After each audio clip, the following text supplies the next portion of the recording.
The afternoon sun was shining through the large windows of downtown Community Bank as people hurried in and out, taking care of their daily banking needs.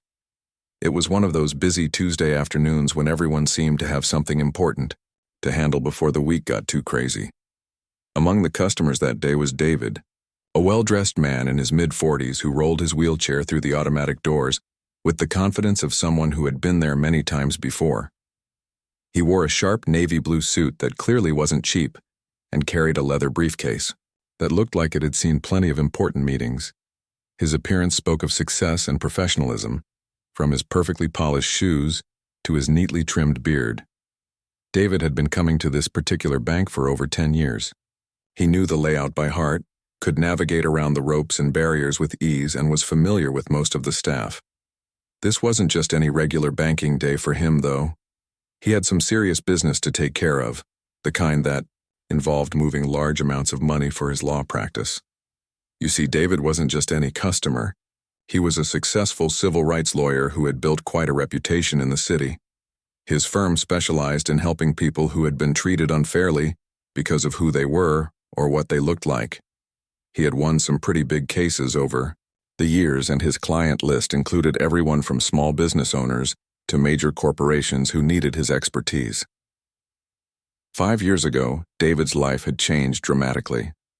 He had been driving home from a late court hearing when another driver ran a red light and slammed into his car. The accident left him paralyzed from the waist down, but it certainly didn't slow down his determination or his career. If anything, it made him even more passionate about fighting for people's rights, especially those who faced discrimination because of disabilities. The bank was moderately busy that afternoon, with about a dozen customers scattered around the lobby. Some were waiting in line for the tellers, others were at the customer service desk, and a few were using the ATM machines along the wall. The usual mix of people you'd expect to see on a Tuesday afternoon: business people checking their accounts, elderly customers handling their monthly transactions, and young professionals taking care of their financial needs. Behind the teller counter, several employees were busy helping customers. There was Janet, who had been working there for 15 years and knew just about every regular customer by name. There was Mike, a newer employee who always had a friendly smile and took extra time to explain things to customers who needed help. And then there was Rebecca, who had been working at the bank for about 3 years. Rebecca was different from her colleagues. While the other tellers generally treated all customers with respect and professionalism, she had developed some attitudes that were becoming more noticeable over time. She had a way of looking at certain customers that made them feel uncomfortable, and her tone of voice would change depending on who she was helping. Her supervisors hadn't really picked up on this pattern yet, partly because any complaints had been vague or hadn't made it up the chain of command properly. The thing about discrimination is that it often starts small. It might be a certain look, a change in tone, or treating someone just a little bit differently than others. Sometimes it's so subtle that even the person experiencing it wonders if they're imagining things. But over time, these small actions can build up into something much bigger and more harmful. David rolled his wheelchair up to the counter area, scanning the available tellers to see who might be free to help him. He had several important transactions to handle today. His law firm was in the middle of settling a major case, and he needed to arrange a large wire transfer to send money to his client. He also needed to get cashier's checks for another case he was working on. These weren't unusual requests for him, as his legal work often involved handling significant amounts of money for settlements and legal fees.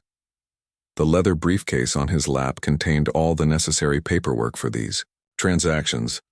He had authorization forms, account information, and all the documentation that the bank would need to process his requests. David was always well prepared for his banking visits because he understood how important it was to have everything in order, especially when dealing with large financial transactions. As he approached the counter, David noticed that Rebecca's station was available. She was finishing up with a previous customer, organizing some papers and getting ready for the next person in line. He moved his wheelchair toward her window, the same way he had done countless times before at this very bank. Rebecca looked up and saw David approaching. Something immediately changed in her expression, though it was subtle enough that other customers probably wouldn't notice. Her friendly demeanor seemed to shift and she appeared to tense up slightly.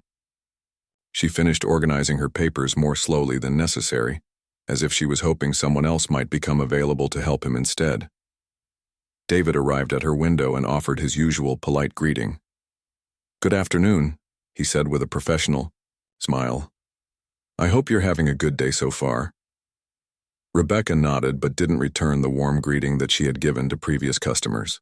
Instead, she seemed to be studying him, taking in his appearance and making some kind of judgment about what he might want or whether he belonged there. "I need to take care of a few transactions today," David continued, reaching for his briefcase. "I have a wire transfer to arrange and some cashier's checks to request. I have all the paperwork ready to go." This was the moment when things began to take an uncomfortable turn. Instead of responding professionally and asking for his account information like she would with any other customer, Rebecca's attitude became noticeably different. Her voice took on a tone that suggested she was already skeptical about his requests, even though he hadn't provided any details yet. The bank's lobby continued to buzz with activity around them. Other customers were handling their business, employees were moving around behind the counter, and life was going on normally for everyone else. But at Rebecca's window, something was happening that would soon change everything for both of them. David sensed the shift in Rebecca's behavior, but he remained patient and professional. He had unfortunately experienced situations like this before, and he had learned that staying calm and respectful was usually the best approach. He had no idea that this particular encounter would become far more significant than either of them could have imagined. The stage was now set for what would become a life-changing moment for both David and Rebecca. What started as a routine banking transaction was about to turn into something much more serious, something that would have consequences neither of them saw coming. Rebecca looked at David with an expression that made him feel like he didn't belong there. It was one of those looks that said 1,000 words without actually saying anything at all. She seemed to be sizing him up, making assumptions about who he was and what he could afford based on what she saw in front of her. "I'm going to need to see several forms of identification," Rebecca said, her voice carrying a tone that was completely different from how she had spoken to the customers before him. Her words came out sharp and demanding, like she was already expecting some kind of problem or fraud. David was a bit surprised by this request. In all his years of banking here, he had never been asked for multiple forms of ID for routine transactions. Usually his driver's license and debit card were perfectly sufficient for any banking needs. But he remained patient and polite, reaching into his wallet to pull out his identification. "Of course," he said calmly, handing over his driver's license. "Here's my ID. I've been a customer here for over 10 years, so my account information should be readily available in your system."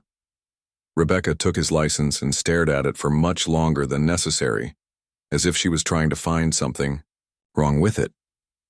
She held it up to the light, examined it from different angles, and even used a magnifying glass that was typically reserved for checking large bills.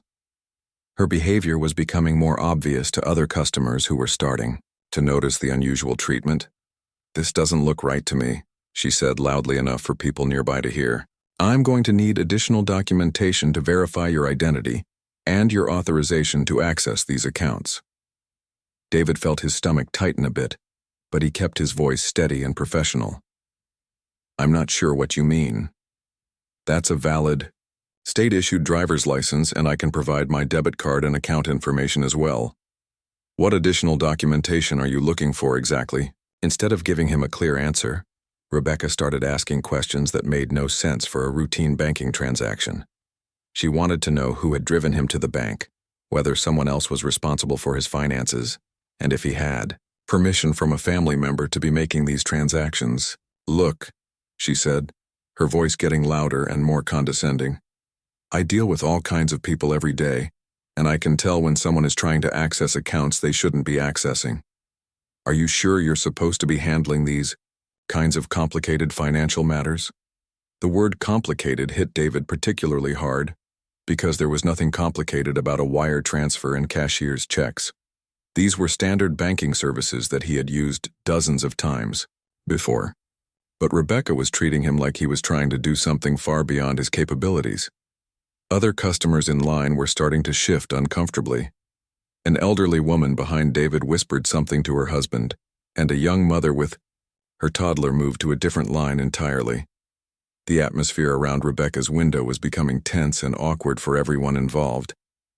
David took a deep breath and tried a different approach. Perhaps there's been some misunderstanding. I'm here to conduct standard banking business that I've done many times before at this same branch. If there's a specific policy or procedure that's changed, could you please explain it to me clearly? But Rebecca wasn't interested in explanations or understanding. Instead, she seemed to be enjoying the power she felt she had over the situation. She leaned back in her chair and crossed her arms, looking at David like he was wasting her valuable time. "Listen," she said, making no effort to lower her voice. "Some people need to stick to simpler banking needs.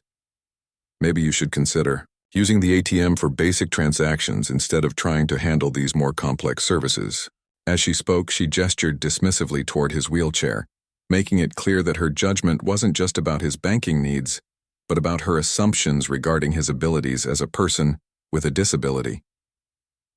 The comment about simpler banking needs was particularly insulting because David's financial situation was actually quite complex and successful. His law firm handled millions of dollars in settlements and legal fees every year. He maintained multiple business accounts, managed trust funds for clients, and regularly dealt with financial transactions that were far more sophisticated than anything most people ever encountered. But Rebecca didn't see any of that. She saw someone in a wheelchair and immediately assumed he couldn't handle basic adult responsibilities. Her behavior was becoming more blatant with each passing minute, and other bank employees were starting to notice that something unusual was happening at her window. Mike, the friendly teller 2 windows over, glanced in their direction a few times while helping his own customers. He could sense that the conversation wasn't going normally, but he was too busy with his own line to intervene or understand exactly what was happening. Janet, the experienced teller who knew most of the regular customers, was in the back office, working on some paperwork, and hadn't noticed the situation developing at the front counter. The bank manager was also in his office, dealing with phone calls and administrative tasks, completely unaware of what was unfolding just outside his door. David felt his face getting warm with embarrassment and frustration, but he continued to maintain his composure. Years of working as a lawyer had taught him the importance of staying calm under pressure, even when facing unfair treatment. He had dealt with difficult judges, hostile opposing counsel, and challenging courtroom situations, so he knew how to keep his emotions in check. "I understand you want to follow proper procedures," David said, his voice still patient but with a slight edge that suggested he was running out of patience.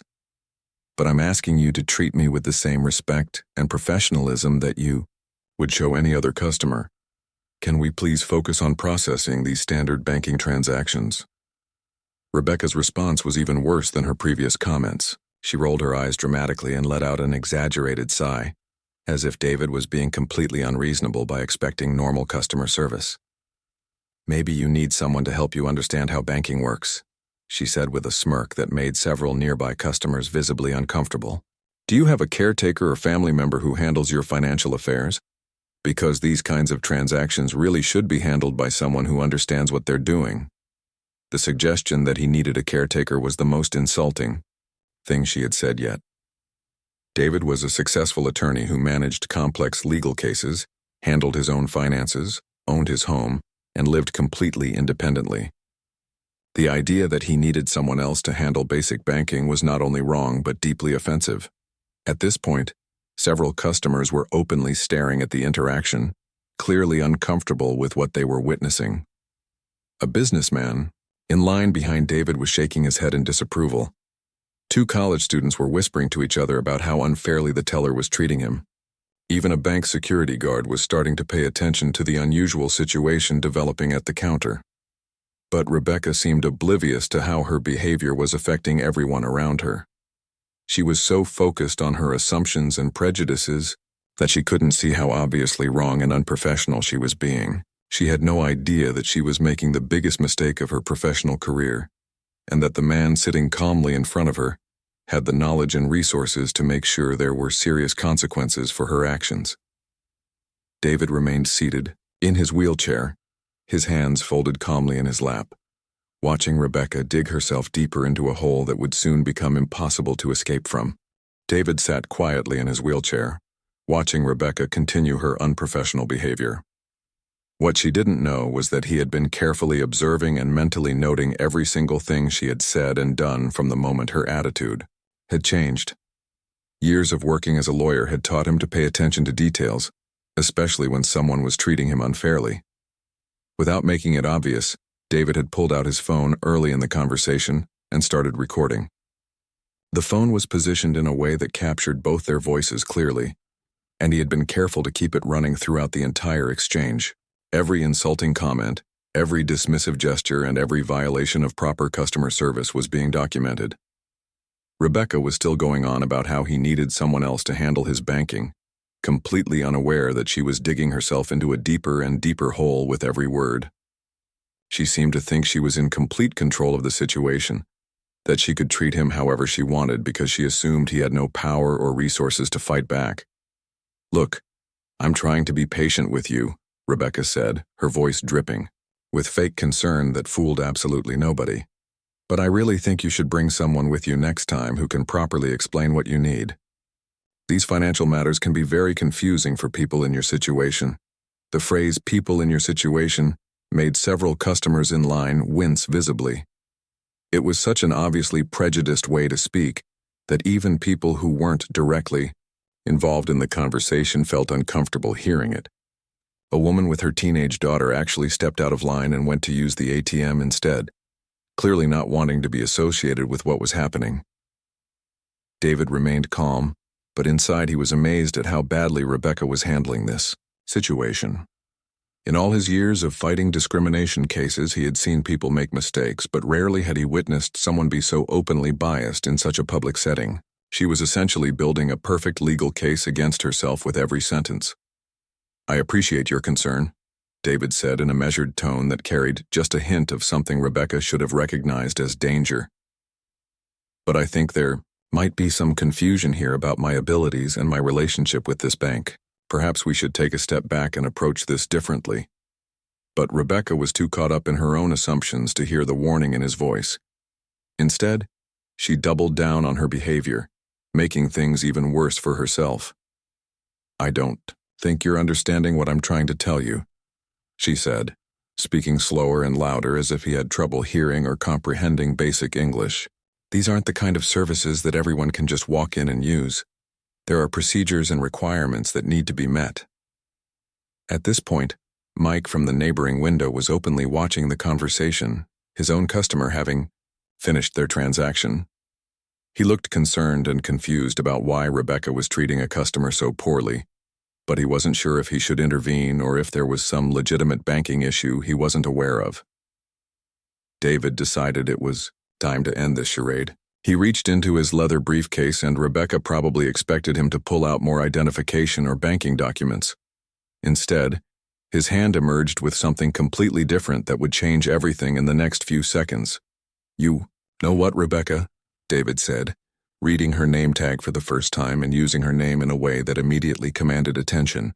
"I think you're absolutely right that there's been some confusion here today." Something in his tone made Rebecca pause. For the first time since their interaction had begun, she seemed to sense that maybe things weren't going exactly as she had assumed. There was a confidence in his voice that hadn't been there before, or maybe she just hadn't been listening carefully enough to notice it. David pulled out a business card and placed it on the counter between them. It was a professional card printed on expensive paper with raised lettering that spoke of success and importance. But it wasn't just any business card. "I'm David Thompson," he said, his voice now carrying the full authority of someone who was used to commanding courtrooms and boardrooms. "I'm the managing partner at Thompson & Associates, one of the largest civil rights law firms in the state." Rebecca's eyes went to the business card, and as she read it, the color started to drain from her face. The card clearly stated his credentials, his area of legal expertise, and his contact information. It was becoming obvious that she had made a terrible, terrible mistake. "We specialize in discrimination cases," David continued, his voice remaining calm but carrying unmistakable weight. Particularly cases involving disability discrimination and unfair treatment based on race or physical appearance. I've won some pretty significant settlements against businesses that don't train their employees properly. The business card seemed to be burning a hole in the counter as Rebecca stared at it. Around them, other customers were beginning to realize that something major was happening. The businessman behind David had moved closer to hear better, and even some of the other bank employees were starting to pay attention to the conversation. David wasn't finished. He reached into his briefcase again and pulled out his bar association identification, placing it next to his business card. This official document proved beyond any doubt that he was a licensed attorney in good standing with the State Bar Association. "I've also been recording our entire conversation," David said matter-of-factly, holding up his phone so she could see that it was indeed still recording.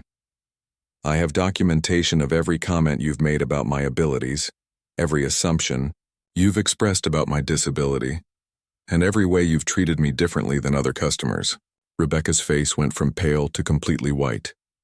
She suddenly realized that every insulting thing she had said, every dismissive gesture she had made, and every discriminatory comment she had uttered was now permanently recorded evidence that could be used against her and the bank. I was just following procedures," she stammered, but her voice was shaky and unconvincing. She knew as well as everyone else listening that there was no bank procedure that involved treating customers with disabilities the way she had treated David. "Really?" David asked, raising an eyebrow. "Can you show me the written procedure that requires you to ask disabled customers if they have caretakers? Or the policy that says people in wheelchairs should stick to simpler banking services? I'd be very interested to see those official bank policies." Of course, no such policies existed, and Rebecca knew it. She had been acting on her own prejudices and assumptions, not following any legitimate banking procedures. Now she was face to face with a civil rights attorney who had just documented her discriminatory behavior in detail.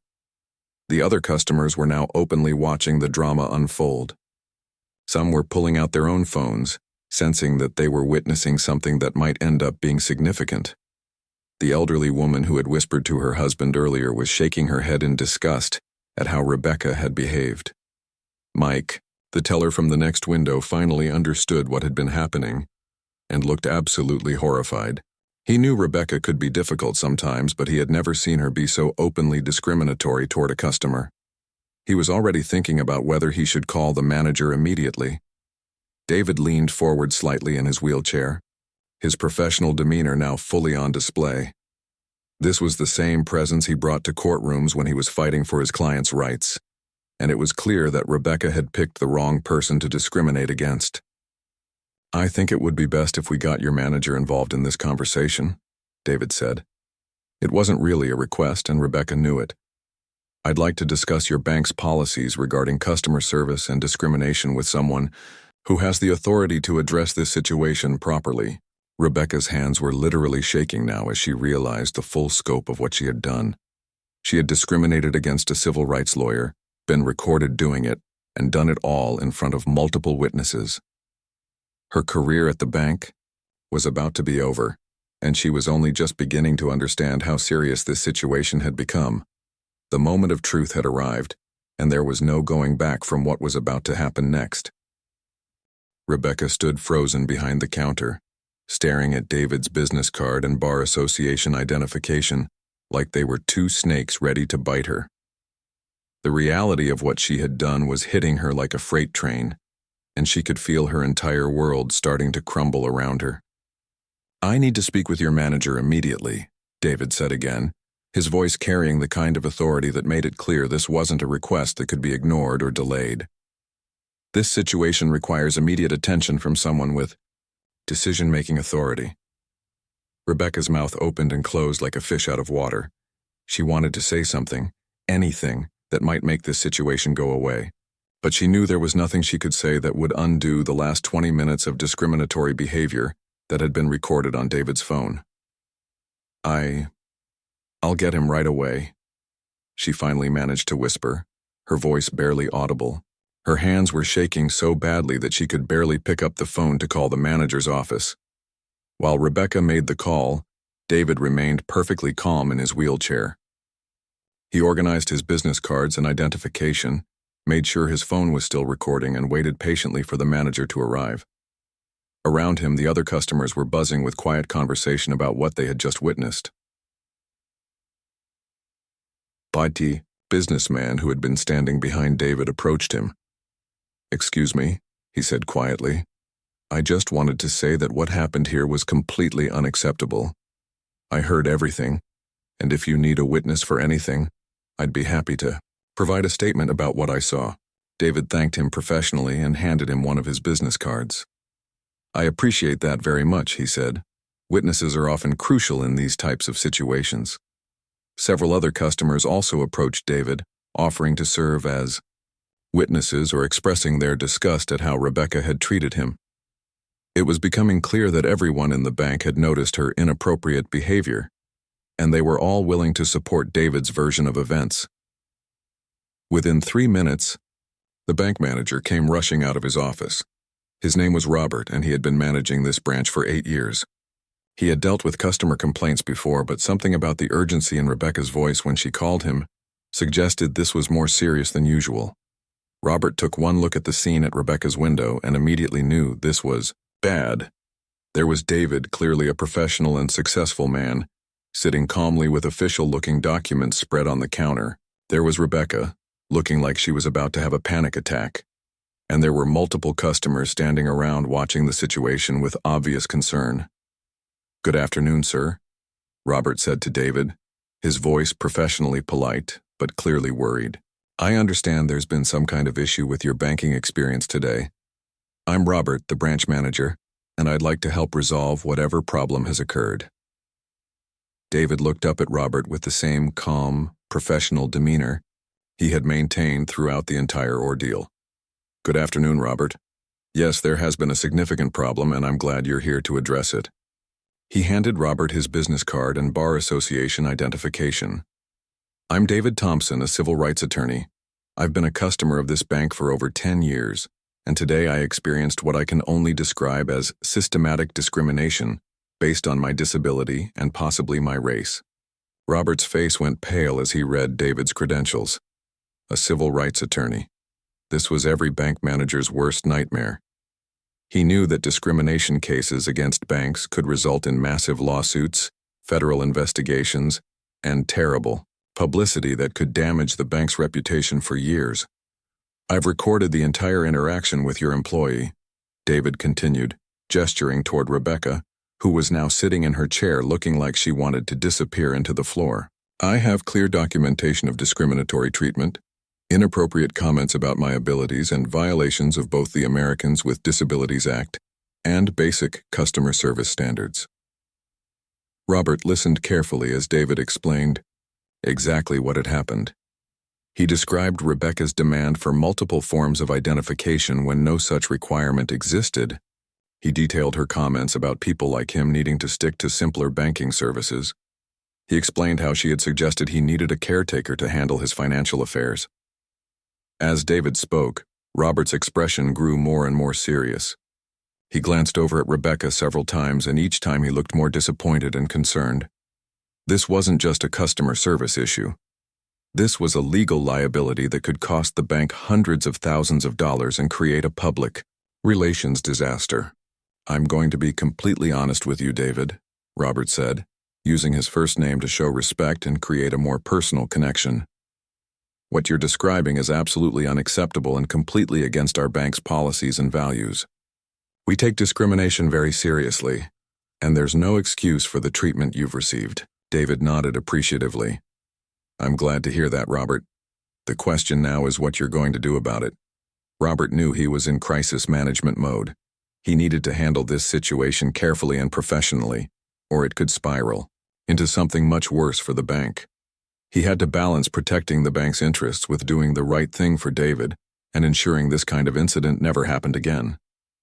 "First," Robert said, "I want to offer you my sincere apologies on behalf of the entire bank. The behavior you've described is not representative of our values or our training standards. Second, I want to assure you that we will conduct a full investigation into this incident immediately. He turned to Rebecca, who was still sitting at her station looking devastated. Rebecca, I need you to step away from your station immediately. You're suspended pending a full investigation into this incident. Please gather your personal items and report to my office. Rebecca stood up slowly, tears starting to form in her eyes. She finally understood that her actions had consequences, and those consequences were about to change her life dramatically. She had let her prejudices and assumptions guide her behavior, and now she was paying the price. David, Robert continued, I'd like to invite you to my office where we can discuss this situation privately and determine the best way to address your concerns and ensure this never happens again. David agreed, and as he wheeled his chair toward the manager's office, several customers applauded quietly. They had witnessed discrimination in action, seen it challenged professionally, and watched as the institution took immediate action to address it. Over the next hour, David and Robert had a detailed conversation about what had happened.